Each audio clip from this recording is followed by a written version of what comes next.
What's going on, YouTube? This is Browntown coming at you with episode 3 Out of the Park series with the Minnesota Twins as the manager and general manager.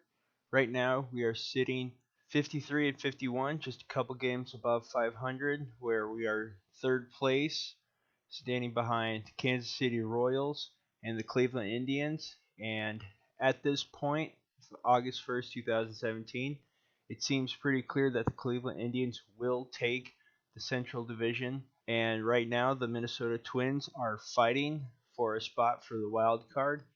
And right now, our leaders batting average is Miguel Sano, 294, Jorge Polanco, 286, Kenny Vargas, 284. Home runs, Miguel Sano leading with 37 home runs. I believe he leads the entire AL and NL in home runs. RBIs, Miguel Sano again.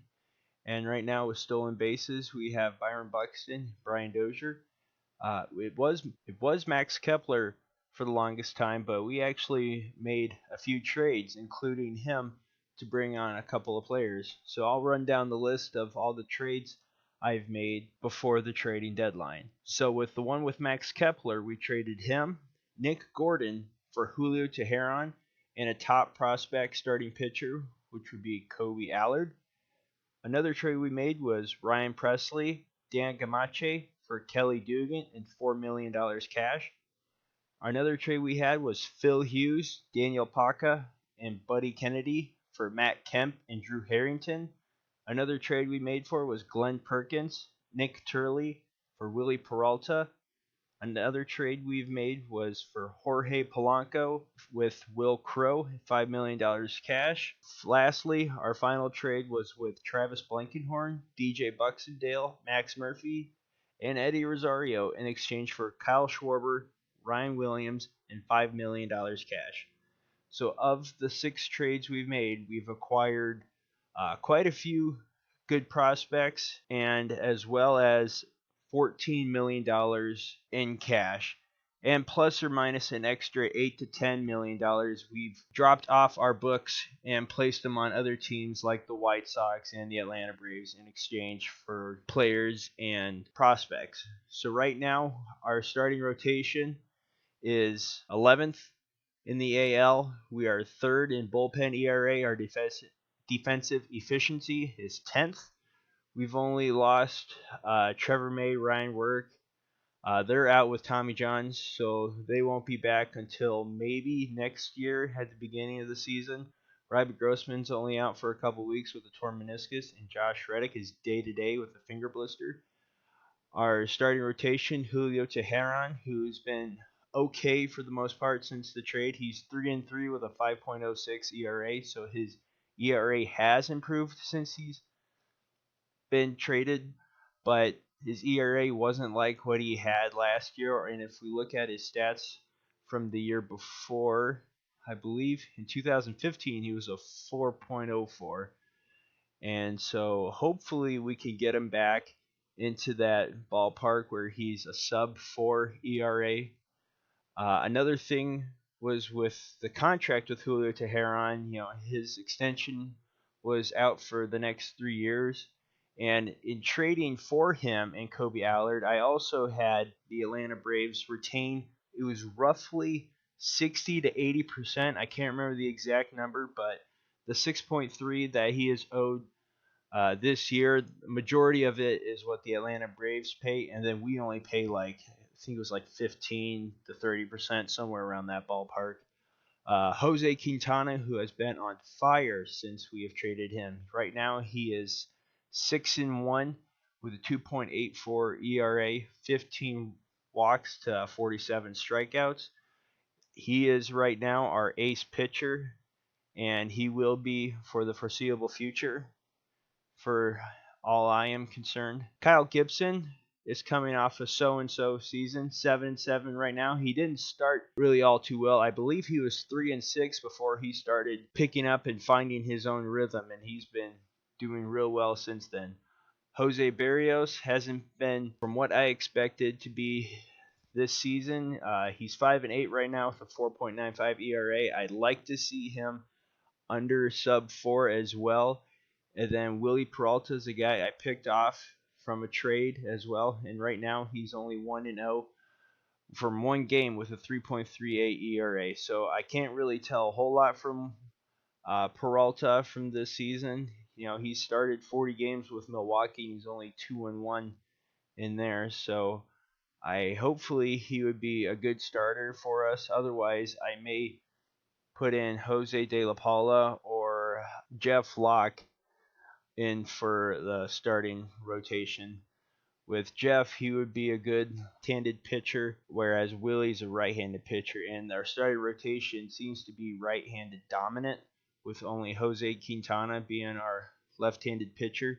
And the bullpen is favoring right-handed pitcher, but it's more of a mix in the bullpen than it is to the starting rotation. So right now, I'm going to simulate until the roster expansion, and depending on how we do there, we may make a push for the wild card spot.